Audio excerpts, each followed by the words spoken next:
Wall Street's major indexes ended higher on Friday as investors flocked back to big tech stocks that had triggered broad sell-offs earlier in the week.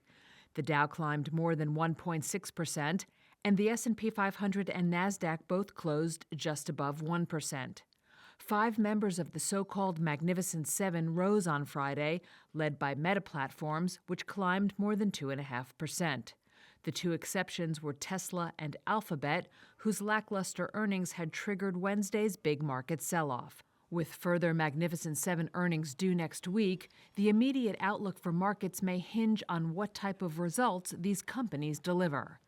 Anna Rathbun is Chief Investment Officer at CBIZ Investment Advisory Services. I think what's behind there is this expectation from the investors saying, okay, we've given you AI related hype for now over a year. We want to start seeing some, quantitative metrics on the ROI of these billions of dollars you're putting into AI. And Alphabet didn't deliver that, right? So for next week, we have other stocks and other companies that are investing in AI. If investors have the same expectations, we may be looking at a similar type of disappointment if they don't deliver any kind of quantitative metrics. Among other stock movers, Deckers Outdoor jumped more than 6% after it raised its annual profit forecast.